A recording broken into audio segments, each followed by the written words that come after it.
let us know how we can get the rest of the episodes up.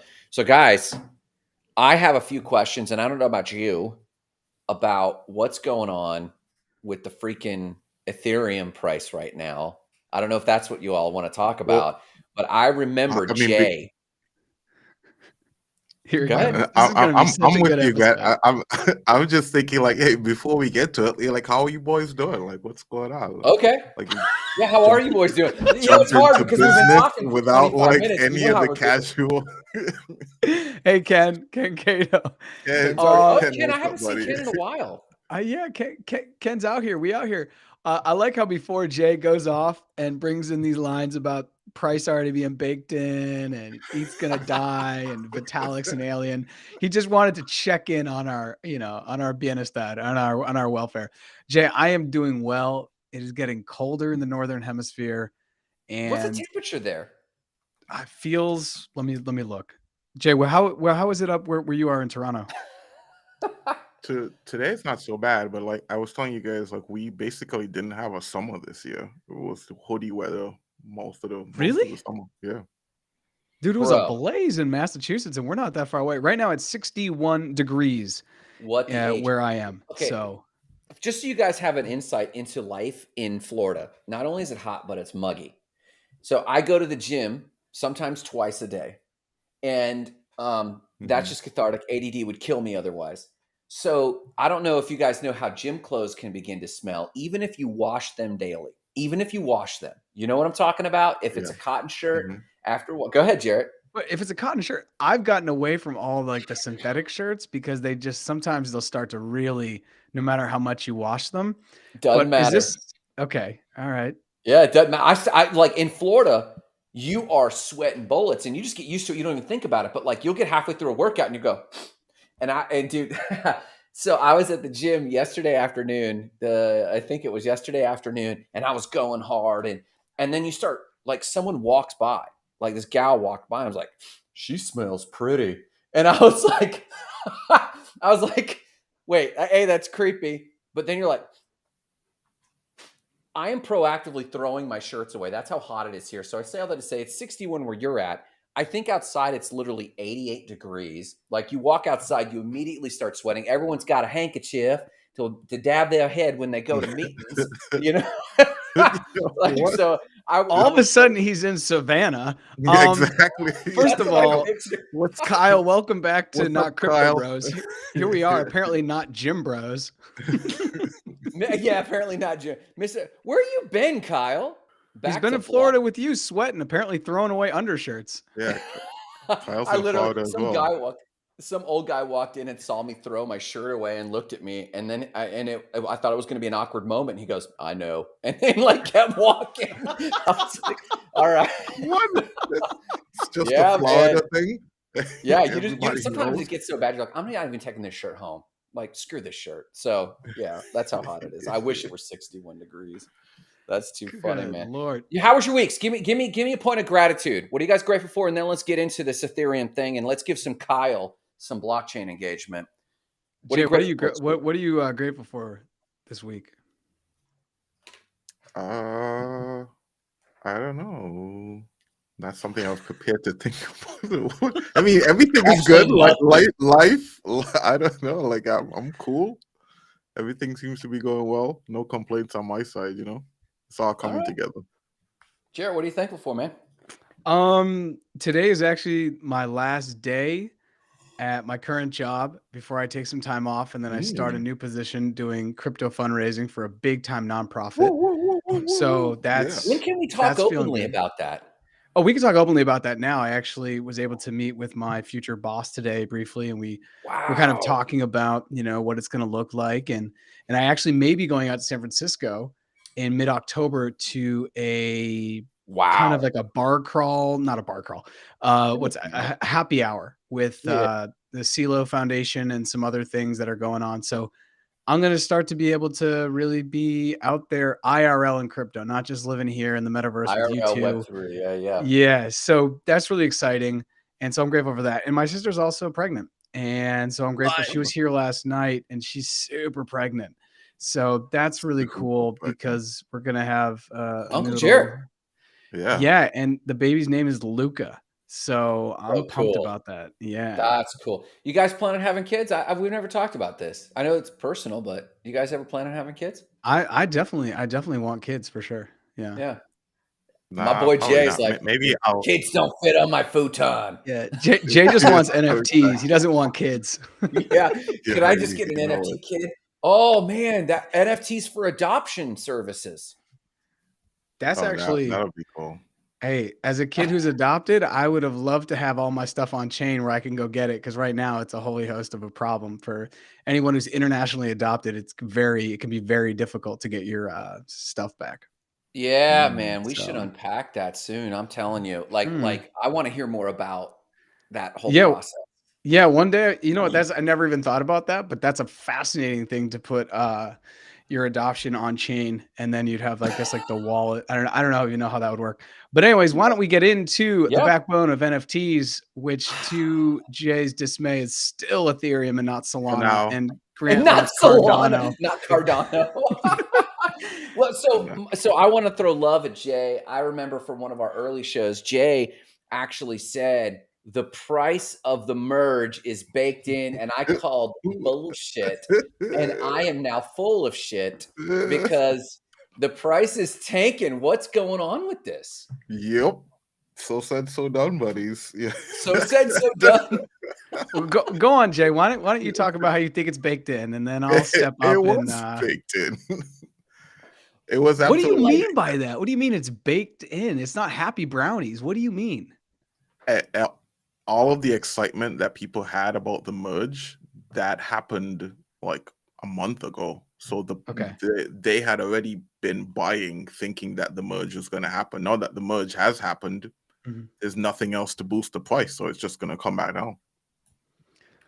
And when you say there's nothing else to boost the price. So, I mean, what were people hoping for? The merge happened, and I think naively, most people were hoping that fees would go down. And Exactly. technically, Yep. fees they're not as bad, right? Mm-hmm. They're not as bad, but they haven't tanked. They're not Bitcoin level. They're not Cardano level, right? Right. And Right. so, what do you think people were hoping for anything else? I think Speed? people were hoping that it would be a whole lot cheaper, like it would be at, Polygon level or Solana level Polygon, You're Solana. talking about fees, Jay. fees. Yeah. The thing I want to talk about with the price is that, yo, what's up, Victor? What's up, Victor? Is that I don't think I guess what I'm gonna try to frame this. All the Bitcoin maxis on Twitter, and I now follow and are followed by a good amount of maxis. Victor, we are doing well. Thank you. Always great to see you.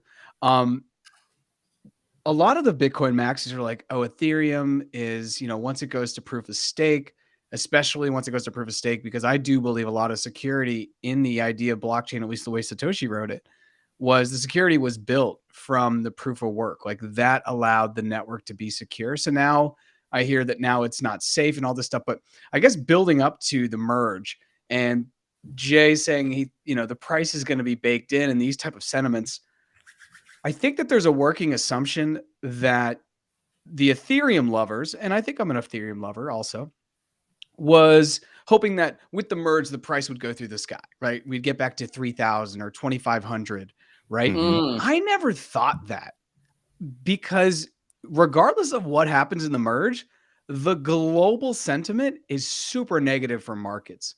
Interest rates continue to rise. Tomorrow, the Fed is going to come out again, and I think they're going to raise even more basis points. And we're still 16 to 18 months away from, actually, we're farther than that, away from the Bitcoin halving. So, taking all those things into account, for me, there was never a way that like Ethereum was going to go through the roof all of a sudden. And the NFT market and the DeFi markets are really quite quiet. Now, you could probably Yeah. tell me about some NFT that's, gone from one floor, a 1/8 floor to 10 ETH, but that's one off thing. And this is a multi-billion dollar market. So I guess my point is, I think some of the working assumption was that there was a collective idea that people thought maybe it was going to go to the moon. I Yeah. never felt that way. And I still think that Ethereum will, in the next bull run, easily crack 10K. But I would love to hear y'all's thoughts and just So basically, let me TLDR what I've just said. I don't think it matters whether the merge went well, and as it did go well, the price was always going to be suppressed from macro and global, circumstances and contexts. Ooh, and Victor just dropped some money in the end, in the chat. The goal is to make money. That's why you're trusting in the network, like Cardano holders and others, guys, as proof of money blockchain. That's interesting. Let me ask this real quick. Are either of you actual technical analysis, technical traders? The only TA I do is, and I just look at where the chart is for the Bitcoin halving, because I find the actual I don't know if that's considered technical analysis. It's not technical analysis. It's an analysis, though, because I find here's the thing. I find TA for the traders. Yeah. Traders are trying to either short or long, and they're trying to see, how the Fibonacci is going. For me, TA is only if you have a short-term time horizon where you're trying to make money. Maybe I'm wrong, but that's the way I've always kind of engaged with that. Oh, totally. And yeah, I agree. And Jay nodded his head, but I thought I thought you don't own any crypto or much crypto. I got some. I mean, I like looking at looking at He's chats. Got 2 Cardanos. I got some coins. 2 coins. 4 coins. I got 4 coins.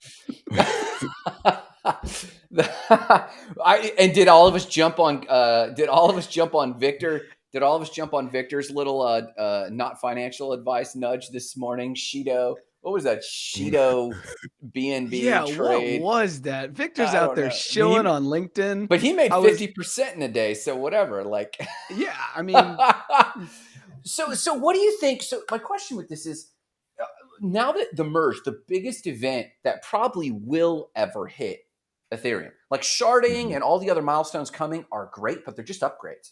This was the shift of all shift. This was a tectonic shift. So Victor's like, nope, it's rocking now. So this was a tectonic shift. So now that it didn't move the needle on price for people, do you think this sucked the air out of the wind out of the sail for any future upgrades affecting price at all? This is just a trader's environment from here forward. Like, could any announcement come out, that drives the price, or is it just trading sentiment, bull runs? It's just subject to normal markets now. I mean, I think what's going to happen as a result of the merge is, now that Ethereum is more energy efficient, it's going to make its way into like ETFs and, all of these companies, all these hedge funds that opened up their books to allow their investors to invest in crypto. They're going to pick Ethereum over Bitcoin because Ethereum is more ESG centric. So that's what I think. The price is eventually going to go back up, but only because more people can invest in it now as a legitimate option. I couldn't agree more with Jay. And actually, to Grant, I think your question is a really great one. And I just think because we're in a bear market or we're in a crypto winter, the good news is only going to lift you so much, but bad news can crush you in a crypto bear market. Whereas the opposite, in a bull market, good news can lift you through the roof, and bad news is only going to lift you down a little bit.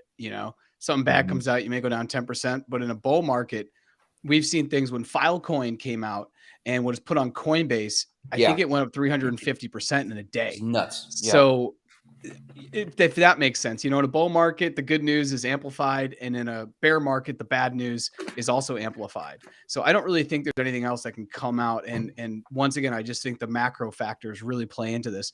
But going on with the macro factors, Jay's spot on. I've only been reading that institutions are now going to be waiting for the price to drop, and I do think Ethereum will go somewhere between $600 to $800.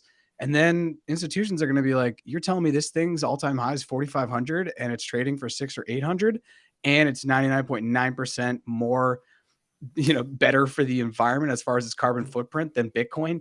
And there's a lot more actual real world use cases outside of being potentially a store of value. This is a no-brainer. We're going to knock this out of the park.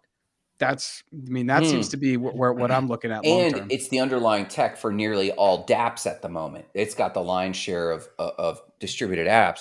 So maybe that might drive it. So I guess I watched a video this week, and it was the 1996 interview with Steve Jobs as he was taking over again for Mac. And I think I messaged this to you guys in our WhatsApp about brand. And it was a very stirring talk he gave about brand recognition. And it made me think about, I was reflecting on this Ethereum merge and the lack of pizzazz. And I'm thinking, well, Ethereum's a product like an iPhone. There's no one out here with these iPhone drops that's going to move Ethereum. So from here forward, is it just going to get absorbed into the background now as like Twilio? Twilio is a powerful, powerful technology, but like who knows the stock? Nobody. Who knows what it does? Nobody except enterprises who kind of understand the service. So do we feel like Ethereum's going to take a back seat and now we're going to see the rise of actual products like actual DApp companies who are hyping their own service? And I see Jay nodding yes. What are your thoughts there? Yeah, for sure. Absolutely. I think that's what's going to happen. I mean, the whole thing around like building a chain and then creating a foundation that runs the chain is that what you've essentially done is set yourself up as like one of those open source companies that only create open source software. So like it's pretty tough for that company itself to make a whole bunch of money, but then it also runs really lean, so it doesn't have huge marketing budgets that like an Apple or Disney would have to keep people interested in what's happening. Eventually, it just becomes something that runs in the background, like a JavaScript or something like that. And it won't need to go public. I think what were the numbers we saw once? It makes like 14 million a day in fees, like The transaction fees. Ethereum fund, probably something like that. Yeah. Yeah, I mean, what do you mean by public? Because for me, it already is public. Mm-hmm. You know what I mean? Publicly traded. Like I was jumping to. But that's what I'm saying. If that's what. It Okay. is. Okay. No, but I hear your point. I mean, it is public. It's paradigm shifting public, and it's like No, yeah, I mean, get like that. you can already go just create an account on centralized exchange and just buy it. No, oh, I see what you're saying. It is tradable, so it Yeah. has. I was thinking. Well, no, I was thinking about funding. Like I was thinking, well, if they become a background company and the limelight, public sentiment now comes to actual projects. Let's say George Pate's project or George Williams' project with Li-Fi stuff like that. That Roger stuff Williams, starts. yeah. Roger Williams, thank you. Sorry. They come into the limelight. And so I started Rolodexing in my brain. I started like what are actual, let me quit thinking about blockchains. Let me start thinking about companies. And then I thought, well, what happens to these guys? Are they going to be taken care of? Are they secure? And then it struck me, well, they won't have to go public. So I was thinking about IPO in terms of a funding mechanism because it'll get traded now and it'll find a norm and hopefully institutions will prop up the price. But an investor, not financial advice, might now be most prudent to go, the dust is going to settle. I need to start looking at dApps because the blockchain pizzazz is kind of like, unless Solana does something magical. I mean, I think you're right, and I've never really looked at it like that, but I think 2023 is going to be a time of suppressed prices, low activity when it comes to long-term investors. But I do think it's going to be a time for a guy like Victor who does some trading and to bring back to the technical analysis question. And if you kind of keep your eye out, right? Like if we know when the sharding date is going to be, put a put, say it's going to go up 50% by that date from where it is 3 months before that. You're probably not going to be too far off. I think we're going to have, fluctuations up and down, but I don't think we're going to see any crazy price appreciation in the in the price of the Ethereum of an Ethereum until 2024. But it is interesting to think that because of that, maybe they'll be focused on dApps. So my question to you, Grant, is, are they focused on dApps because now it's so cheap to build an Ethereum as opposed to 16 months before? Or are they focused on dApps because the dust quote has settled and it's not as sexy as it once was, and now it's just a part of our ecosystem of Web3 and it's just kind of taken for granted? Well, Stephen, we'll get to your question real quick, but I think this was an important question that you're asking, Jarrett. I guess what I'm coming at is my intuition only, not financial advice. I'm a momentum. If I considered myself a trader, I would consider myself a momentum trader. And a momentum trader is like day traders and many technical people on very short time horizons, day trading often or weekly trading, or if they're trading options, they're every few weeks as options are expiring, they're trading around then. A momentum trader is few weeks to few months, and it's usually the swell of volume. And they're also trying to account for, like, in the abstract, market news and in the definite, the technical analysis, and they're kind of in that overlap of what's going on from a momentum perspective. And from a momentum perspective, my sense, we're getting some good trading comments, so let's make sure we capture those. But my sense is Ethereum's not hot and sexy anymore. From a trading perspective, from an investment perspective, there is great profits in volatility. Doesn't matter if it's up, doesn't matter if it's down. It matters if it's volatile. But now that we know that we can go through something like a merge and it not be volatile at all, in fact, if anything, it kind of depresses a little bit. Now it makes Ethereum seem, and this is a bad word, stable from an investor's perspective. It's like, or a trader's perspective. An investor goes, this is where the institutions might step in. The institutions go, stability? That's great. Traders go, stability? Where are my profits? It's stable. I can't trade quick. And how are you defining stable? Because it's gone up, it's gone down by like 15% in the last like 48 hours. And in TradFi, less than a 10% dip is like a huge issue. So I think obviously I'm pressing you a little bit because I think in crypto, a 25% swing, I don't even sweat, right? If my Netflix stock drops 25%, it's all over the ticker on every news cable ever. So I think the definition of stable for institutions needs to be looked at. No, you're totally right. But you make a great point. Institutions are not getting in because they're seeing a 15% swing and they're sweating bullets a little bit saying, when will this calm down? But you made a great point. You're in crypto and it's not 25% swing and you're not sweating. So meaning to you, it's not volatile. Now, maybe Victor is day trading and is making money in and out, and maybe Victor can comment on this. But I know that a lot of people that have a moderate risk tolerance are going, it's kind of just flat. It's going to start flattening off. And so therefore, where can I look where something's got a bit more edge to it, a bit more volatility? Maybe from a crypto person's perspective, 30 to 50% swings week over week. And so that's when you start looking at dApps or other unstable platforms like Solana. And it's going, okay, so maybe I'll invest there. Meanwhile, institutions are sitting back going, when is this 15% going to calm down? Okay. And move into that. So let's get to some of these comments. But thank you for challenging me on that, because there are two different paradigms, TradFi and DeFi investors, and they're very different profiles. Steven, let me read this and you guys can tackle this. I'm fine with all my investments. I think what scares people is that it's not tangible. That is still a problem. But I think that's a problem for those who haven't stepped in yet. I think people who have earned their stripes already and are sitting on some losses right now, I don't think they're worried about the tangibility of it. I think they get the movement of it. I think new investors are worried about the tangibility of Ethereum. And I think institutions are getting nuanced enough to know the difference between a blockchain. That's pretty tangible. They get that. In fact, I just met with a VC this week. We could talk about his reflections on crypto because he's heavily invested in crypto as a VC. We could talk about that. But also tangible currency in Germany during World War II was horrible. Great point.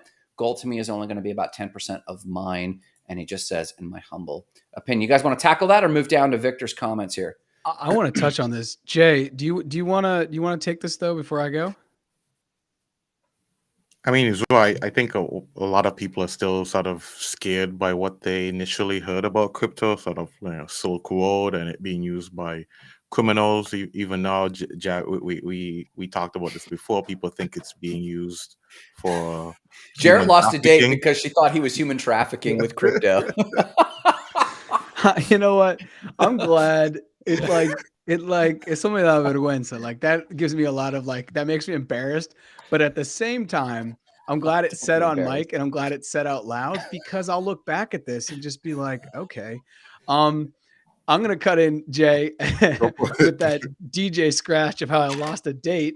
And just say that, most of, and Steven, I have no idea where you live, and please reach out, follow Not Crypto Bros. We love these types of comments. And this is the conversations I think we love to have. And what I'll say for me, living in the United States, and I spend my time between the United States and Colombia, and that's that. And this is a banked comment. I want to be really contextual. I'm making a banked comment because I am banked. And if you're unbanked, there's a little bit of difference here. But if you're banked, most of the money I have in the bank, it's not tangible.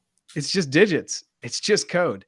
Only about 3 to 5% of US dollars is actually in physical money. So I think the world has already kind of moved into a world of non-tangible money, or money we can't touch. When I exchange, if I'm, I've never met these guys, but if Jay says, hey, we need to buy something for the podcast, and he wants me to send him money, maybe I'd send him Cash App or I'd Venmo him.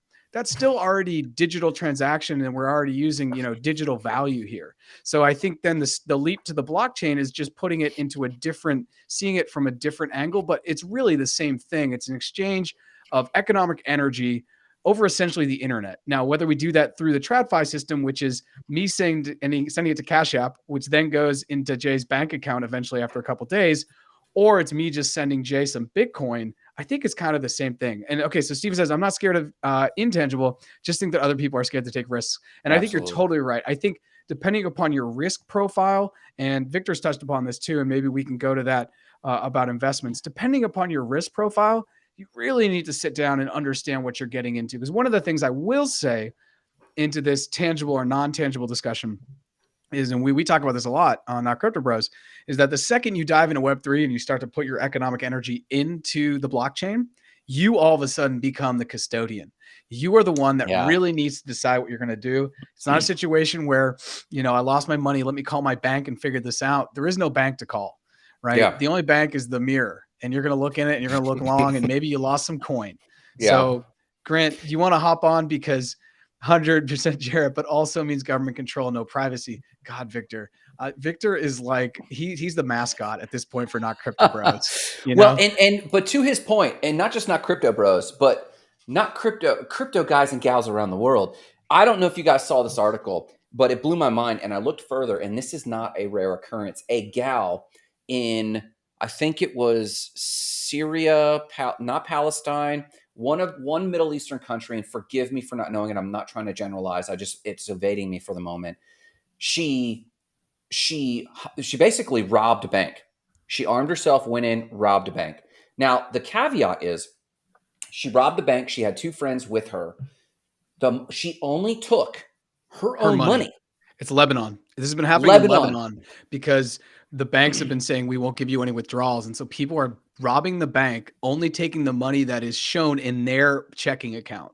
That's right. They're forcing them at gunpoint, give me my money. And I think in this particular story, and in reading the story, it said there were two other events this month.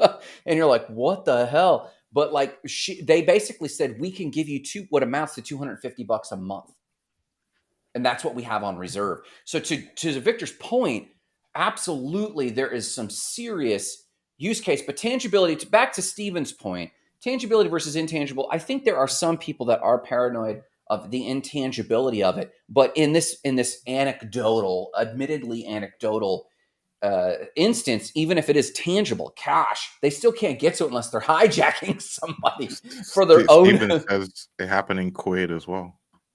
Now, see, that's interesting. I'd love to get the link to that. Steven, just because we're curious about your worldview, where in the world are you? We'd love to hear that. We know Victor's in PR, right? Puerto Rico? No, Victor's in Pennsylvania by way of PR. Oh. And I was wondering, how does he have connectivity? Didn't a hurricane just hit? Yeah, PR is not doing well. And maybe we'll work with Victor and, I don't know. It'd be cool to create something and put it on chain and send some money down there in a responsible way. Victor has just been writing his own TED Talk book on investing here. Steven's my dude in Lakeland. Lakeland, yeah. He's probably at your co-working space. Yeah. Yeah, sorry, Steve, for not recognizing that, man. I'll reach out to you, bro. So Steven actually says, I thought that people were what is this? I thought that people were older would be more worried. But thank you. About intangibility, maybe. I guess some of the old school institutional investors, maybe. I think, but I honestly, and maybe Steven was there for this. I don't even remember. But we talked to a VC today, and he's an older cat. Now, venture capitalists, I'd say, they may or may not have the people to do the homework like institutions do. I think institutions and older people, if they're paying attention to investments at all, I think at this point they're educated enough that tangibility or intangibility, they're not worried.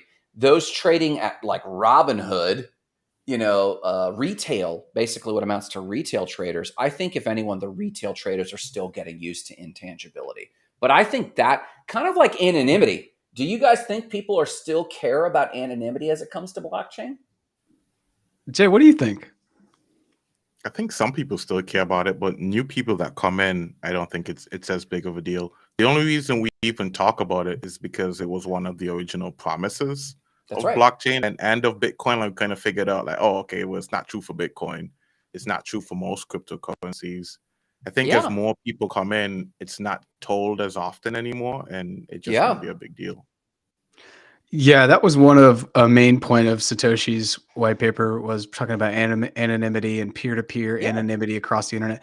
But I think that that's totally faded, and I think that that's faded really strongly. Especially, I'm just going to speak about the United States and Colombia because those are the places I know most.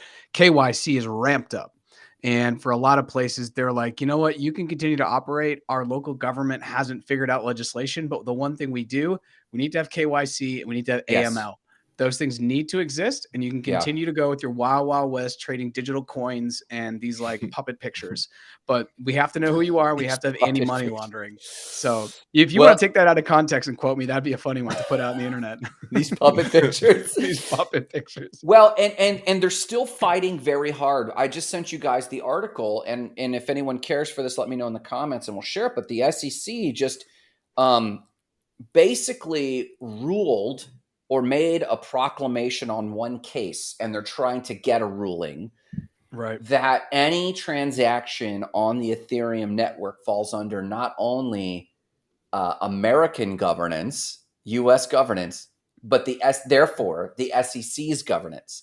And that article, did you read it at all? Did you see why they believe this? No, I need to read on that because I have some Ethereum, so I need to be up to date on that. But can you give us the TLDR, Grant? The TLDR is this: the majority of all existing nodes are in the US. They're clustered for the most part. I think it's something like 43% of all Ethereum nodes are centralized in the United States. 19% is the next closest in Germany. Therefore, the US rules, and they will duke it out in court because this is freaking Americans. They'll duke it out in court and they'll say it's under American jurisdiction. And distributed companies aren't nearly as distributed as you think they are, is the too long getting read.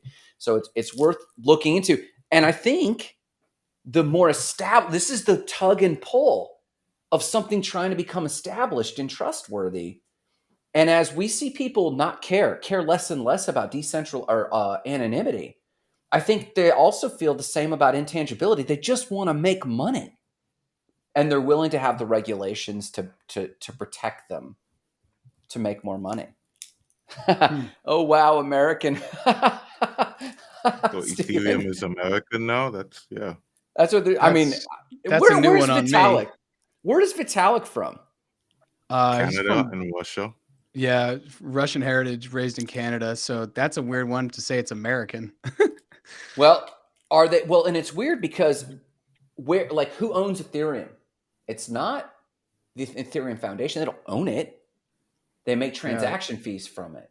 So the legalities, I think, are still years in the making. And I think I think Ethereum Foundation is going to have a long legal battle in front of it to fight for. No one still owns this. You can't regulate this because no one owns this. We're a foundation. We're a nonprofit. We manage this component. But like, who owns the nodes? That's going to be. I wonder, and I'm going to kind of create a conspiracy theory in real time, so you guys can either share. So to everyone watching, get ready to share a conspiracy theory. We're going to start some fake news. Go for it. You guys can pour gasoline on this fire or not. But first of all, before I get into this, Victor with the Monero XMR, if you're trying to send money secretly on the internet, Monero is your solution. Or Zcash. Or Zcash. I wonder if the US government is sitting there and they're like, how do we stop this crypto thing? Well, we can't really stop this Bitcoin thing because it's part of this distributed network, which is around the world. But now that Ethereum has gone from proof of work to proof of stake, and all the nodes are going to be in the United States, and I think Coinbase has like 20% of the nodes or whatever it is. Can we now start to clamp down on this? And why do we want to clamp down on this? For one reason, economic control. Because they're like, well, eventually all of these tech stocks, the FANG stocks or whatever they are now, they're going to maybe not be around in 20 or 30 years. And we need to figure out a way to tax.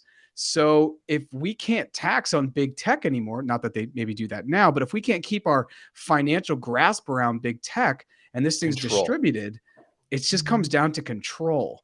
And if they see Ethereum being what I think most of us see it as, being a decentralized platform where you can kind of build on top of it, and it's the new Amazon Web Service, they may be like, we need to control this. And also we need to probably try to figure out how to gain some tax revenue from this, because we're going to keep inflating our currency. So we're going to need more and more money, and our debt's only going to grow. So I don't know. Long-term, the United States has a lot of questions because our debt to our GDP is through the roof.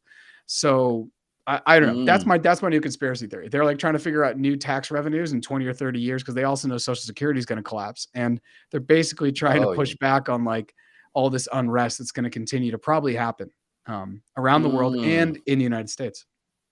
So there it is. Conspiracy theory. I don't think that's too conspiratorial, though. That kind of sounds like the normal playbook, you know? Like, how can we tax new revenue, new income streams? How can we create new income streams? And I think one of you gentlemen said, I forget who said it, we need to make sure the government is not in the banking business, the lending business, the big data business. They're in the governance business, and that's it. But no, they're trying to meddle in all this stuff. So, you know, we're talking about ETH. Do you think the sharding is going to have any pricing effect? Jay, please. I want to hear about, let's go to Jay's cooking network and talk to me about what's baked in and what's not. What's baked in?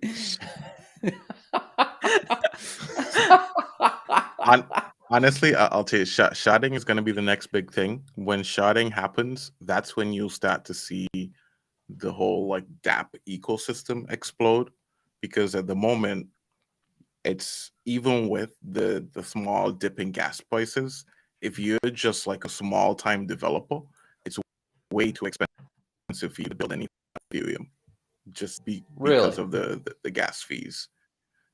But what I think is going to happen when you're able to shard now, what you can do is sort of like offload some of those expenses to people who are, they'll be like a new, I don't know, like almost like a new ecosystem of people who handle Ethereum transactions, or companies that handle Ethereum transactions. So you can sort of like be off chain, doing transactions off chain, and then just do one transaction and it puts it all on chain. And I think at that point, then you start to see a lot more dApps, and then the price starts going up again.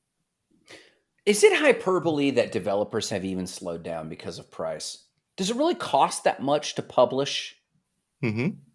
Yeah. In fact, like a lot of people right now are buying up, a lot of developers right now are buying up coins now, so that when prices go up in the next bull run, they can continue operation as is. So they're stockpiling right now. Yeah. I would love. Go ahead, Jared. Yeah, I'm sorry, guys. So to build off, Grant, something you've said earlier about DApp explosion, and maybe that's where the focus is going to go. And then building off exactly what Jay has just said, it almost sounds like there's probably a lot of people building dApps right now, even on a theoretical basis, getting kinks out, maybe building a brand, working on stuff, but they're not going to fully, quote, break ground until the sharding comes, and then they can have a much, a lower price to entry into actually building on chain. Does that at all resonate with you guys? Yeah. I mean, because investors, think about this. Venture capitalists usually are investing in a company for an 18 to 24 month burn rate, meaning they know they're just going to it's like lighting these dollars on fire for the next 2 years, meaning I don't expect an ROI.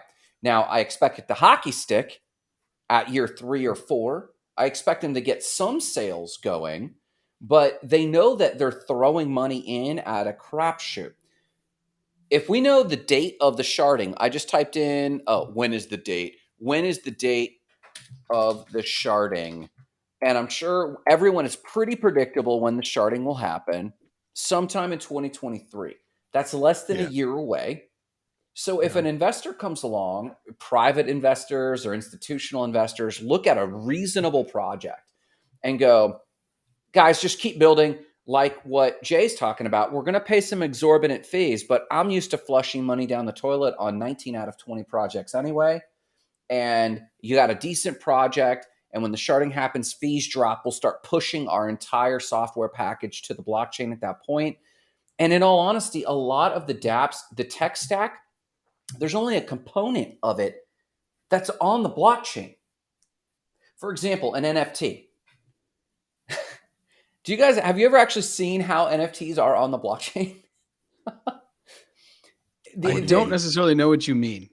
So in the question. So like an NFT, we think that an NFT is a chunk of data that takes up space on the blockchain and it's stored there. It's not stored there.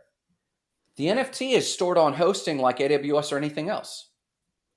All the blockchain is, what do we know? A blockchain is simply a ledger. Right. And so if I can send you a web address, a URL to a photo, and from a Google search, where does that photo live? It probably lives on Amazon Web Services or Google Search, and it's just a URL. All that the blockchain is, it says this URL, Grant owns it. It's just metadata. It's like 2 lines of data. Right. But the actual thing, the code for that image is so large, it doesn't live on the blockchain. It lives in normal hosting. Anyone can still browse to that JPEG and anyone can still see it. It's just a verification that I bought it at one date for realsies. Right. And so my point is developers can still be developing, and there's very little data that actually has to be pushed, and paying Ethereum fees is what I'm getting at. And so like how much of an actual dApp needs to live on the blockchain? Very little. That's something that I also want to dive in deeper on, because I think, like, can you also put it through Polygon? Can you use that? Can you use wrapped ETH? Can you do different things? And the gas fees now seem like nothing. And this has nothing to do with it going to proof of stake. This is just that we're not at the height of NFTs. Yeah. I've minted something for $200 once. And that's just because the price of ETH was through the roof. I minted an ENS domain like a week ago, and it was like $5, and I was just laughing all the way. I'm like, I don't care. This is pennies in the dollar. It's 1/40th. 1/40th. I think when we started, I had $300 in a Polygon wallet that I was trying to convert, and it was hung up because the Ethereum fee was $400. Yeah. So I caught it at like 2 a.m, and it was really low at 2 a.m. when the network was low. I actually, and Jay, I think you know about this, but there's a guy who Grant introduced me to. His name's Crypto Bushi, and he had an art challenge going on where he was making a piece of art for one piece of art for every day, and for 365 days for a year. And if he missed a day, he had to he basically divided up all the funds that he got, and he sent it back to anyone who'd ever purchased. Now, he just failed the other day, and I actually was the one to call him out because I was checking, and I just happened to check that day, and he was in a different time zone, and so he put it up not on the right date. And so I just checked as we were talking, and now I have a bunch of wrapped ETH, and I actually made ETH on it, and I still got 2 NFTs. Because his thing was, if I fail, I keep the money. If I fail, you guys get the money, the buyers. Yeah. If I win, I keep the money. So I actually just got, I got more ETH than I made money, and I got 2 sweet NFTs. So I don't know. I just wanted to share that with you guys because it's kind of cool. And he had it on a multi-sig where he only needed 3 out of 4 people to sign. So they all signed. And was that Polygon or Ethereum? It was Polygon, because I checked on my MetaMask this morning, but I don't have Matic on there. And so I had to have it on my, my desktop here. So that just happened, but and your point about NFTs is interesting. I made this point to you guys, and I'd love your feedback on it. I made this point to you in the WhatsApp. And maybe this is a testament not to crypto and not to NFTs, but to technology, and how a technology cannot defy consumer behavior no matter how cool the tech is. And by that, I mean this. I made this comment to you, and I didn't get your feedback on it, but I'd love it here. There are some floors I'm trying to sweep of NFTs, like projects that I really like. One of them is Forgotten Runes. I really nerd out about these 8-bit projects, but like they have a really cool like Zelda type game. And then they have a really cool like Bored Ape level community stuff going on for a long time, and not many people talk about Forgotten Runes. They've gotten a lot of airdrops since, and I'm like, it's always been 2 or 4 ETH, and I'm like, I just don't want to drop that right now, but I could sweep some floors right now. Still 2 to 4 ETH, but we know where the price of ETH is, and so I'm like, okay, I could do that, but then I think, to get my total value out of this, I got to go get on Discord. And I wrote in my WhatsApp to you guys, I think Discord now is a liability. Like, it's pure chaos. So I guess feedback on that. When I posted that to you guys, what did you think about that? Jay, please share. I got to know what you think on this. About Discord. I mean, Discord, I feel like it's definitely growing, right? Because they're in like Still almost growing. is it like almost every college and university uses Discord as like the internal messaging app now.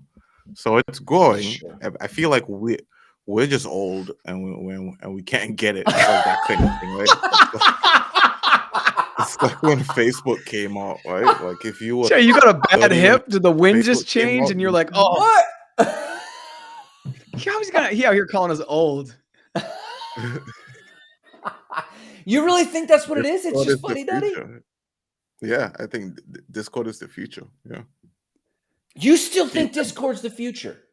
Yeah, I think it is. I mean, I don't like it. I don't like Discord, but I think it is the future. You look at all of the Discord clones that are popping up right now, you can tell that these guys are wielding all the That's a power, crazy ass call. Like, I'm gonna go log into Discord right now and be like, "Hey, mother effers, I'm one of the gang." You know, yeah, I'm telling you, because I can't stand it. But this is why we started Schedule.me with Austin. I don't know if he's watching right now, but like, and he's a Gen Zer, I think, maybe he's like a late millennial. I'm not really sure, but like, he can't stand it. So like, what?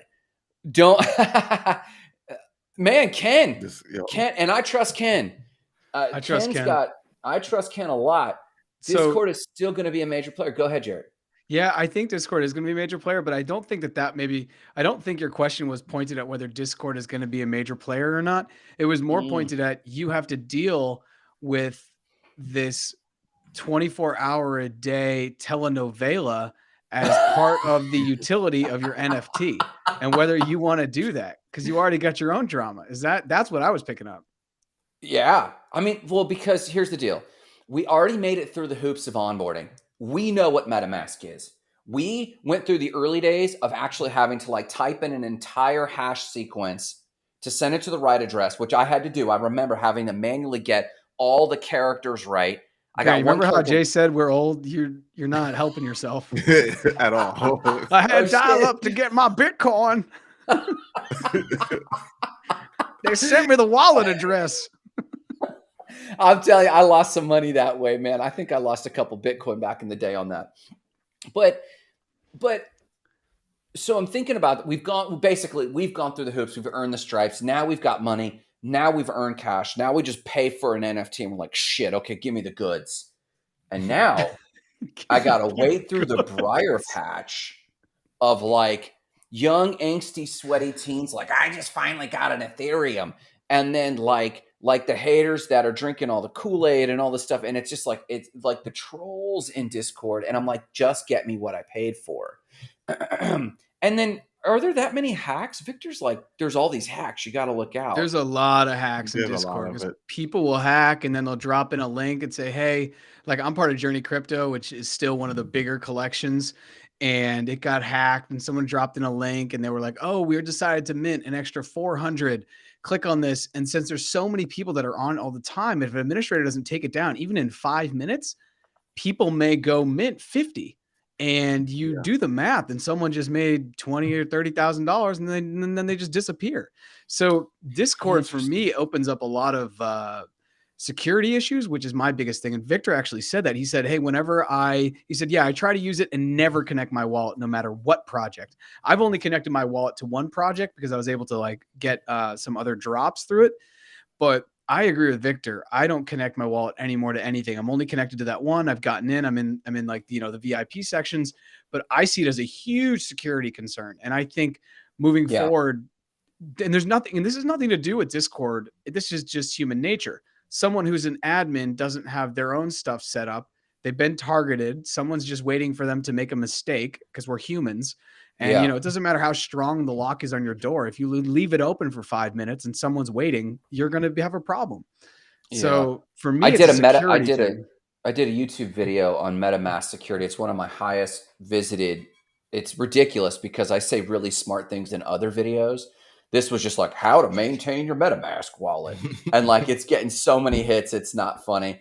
And one of them is going in there to the settings and disconnecting sites. Like I'm telling you, I'm I've going to got do it like, right now. I'm doing it right now. I'm going to log into my MetaMask and disconnect everything.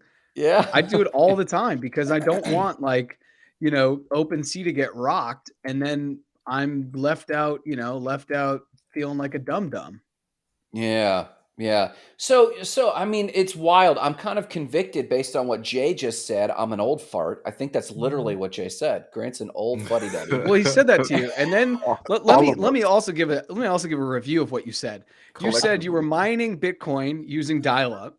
You said you were in the gym and an 80-year-old man walked by, saw you throw away his shirt and gave you a head nod.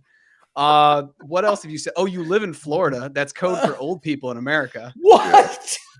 That's where We're they all awesome. go. We're sexy in Florida. We're sexy. We got tans naturally, Yeah, it's just how it just dial up. Steven's like, whatever, get out of here with this. That's so funny. I did date myself.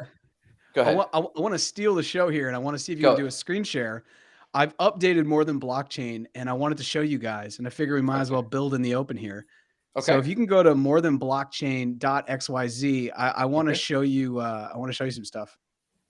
Okay, hang on, pulling it up right now. Give us a preface while I'm pulling this up. So I had episode 29 of More Than Blockchain. I talked about what I was going to try to build during the crypto winter, but basically I dropped episode 41 today, which is season 3, first episode. And it's all about how I'm building more than a podcast. And a lot of this builds in with you guys because you guys are a major part of my outward facing crypto stuff. So I've changed, instead of saying multimedia content, I used to say a podcast on the ever evolving. But as you scroll down, I'm starting to build out some places for people. If they're interested at all, they can go get some information here. So you're going to scroll down, and we live in a podcast world. So here's the listen part, right? You see how it said listen if you scroll up. So you have your links to go listen to More Than Blockchain, or you can go listen to us on Not Crypto Bros. If you go down a little more, then we have video, watch and learn about crypto. Now, these are 2 curated playlists on YouTube that I will add to as I find more stuff. So one's kind of advanced, the other one's kind of for beginners. And then if you scroll down more, this is the part that I'm really, and I used to have this on my website, but it wasn't laid out like this. And I call this the learning library. And here are a bunch of PDFs that will kind of let you in on what's going on in crypto. And the first one I had to put was Satoshi's Bitcoin white paper. I just think it's very important to be there. But then there's stuff like the second one in is Visa. It's a PDF by Visa. And there's just a bunch of stuff. There's stuff from the Federal Reserve. There's 2 articles from Standard Chartered. There's an article from Bank of America, because I see all these PDFs all the time on LinkedIn, but I wanted to kind of centralize some of this stuff. There's stuff from Goldman Sachs. There's stuff from the Wharton School in University of Pennsylvania, very well-known business school. So I just wanted to share this if anyone's watching and they want some more stuff. And if you go down even more, then there's presentations. That top one is Anderson Horowitz, the colorful one. Here we go. Yeah, Anderson Horowitz. The one to the right is Goldman Sachs. So because I'm working and I talk with people all the time, as I'm sure you do, and people are like, where can I find out information? But as we're talking, I can't tell someone to get on Discord or Twitter or YouTube or LinkedIn. So I wanted to kind of centralize some stuff here. That's really brilliant. As we build out Not Crypto Bros, I'm going to have a whole section just for Not Crypto Bros. But I wanted to create this website to start to be more of a hub of info as I build out More Than Blockchain. And you guys are 100% a part of this. So yeah. I wanted to share it with people live because we talk about building in public. But if anyone has any feedback, please review it. Let me know. Check out the links. Make sure they work. I'm pretty sure I made sure they work for the PDFs. But there's some really cool PDFs here, which I just think people should be attuned to. And actually, I want to tell you about a story right here, Grant. You want to stop? The Bank of America one. If you want to click on that, and it should open up into a new window. Bank of America. Let's right down. Go down. Down right there. You click on that one, and I want to tell you a backstory. So I read this article that Bank of America had come out with this kind of like high level investor guide, maybe for, HNIs, high net worth individuals. And so I said, I want to get it. And this is months ago. So I went on the Bank of America website and I somehow tracked this thing down. But in order for me to download it, I had to give them my email and then they sent me a link. Then I had to answer a bunch of questions. And then they finally sent me this PDF days after. So my point in Interesting. this, and I like to share this with anyone who will listen to me, is that this information is out there and it's going to big time investors and it's going to institutions. The banks know about, Yes. but it's not trickling down to the person that has $200 in their checking account. So it's really, Mm. really important for you to see this. And there are like barriers of entry to even accessing this information. So this PDF for me will always be something that's kind of like a canary in the coal mine that tells us that big banks are really diving into this stuff. They're trying to keep their institutional investors and their high net worth investors up to date on what's going on. But the person that goes in and starts their checking account with $50, they're not going to be like, oh, by the way, we know cryptocurrency is coming. You should also be looking at it too. So I just wanted to share that with you guys because I bet that you put I bet you put this section on a poster next to your How to Lose a Guy in 10 Days movie poster. what I can't read it from here. What does it say? Oh, this is Bitcoin leading the Bitcoin way. leading the Bitcoin way. exactly. Yeah, Exactly. Mr. Maxey. That'll be the Yeah. name of our documentary. Bitcoin leading the way. And Steven's got some hate for Bank of America, and I won't go into it now. I had an encounter with Bank of America several years back, about over a decade ago now, and it was so bad I swore them off for life. I Like got it out of was, them in 2016 and I haven't gone yeah. back. But they have money for research, and they've got good documentation like this. That's brilliant. So I really love, let's go back real quick. I really love how you're building this in the open and sharing this for us. How long has the new design been here? I did this last night. I used to Okay. have all the episodes for More Than Blockchain and all of their like thumbnails, but I did Mhm. this last night and I'm going to continue to build it out. But right now, this is where it is. Do I'm you going have to, Google Analytics on your website? I don't, but if I need to get them in immediately, and Yeah, I'm I'd love even to know how this yeah, performs. I'm even thinking about bitlying all those PDF links so I can kind of track and see, what's the what. So, but it's on And its this is way. and this is the mobile version. This is pretty Yeah. accurate. Yep.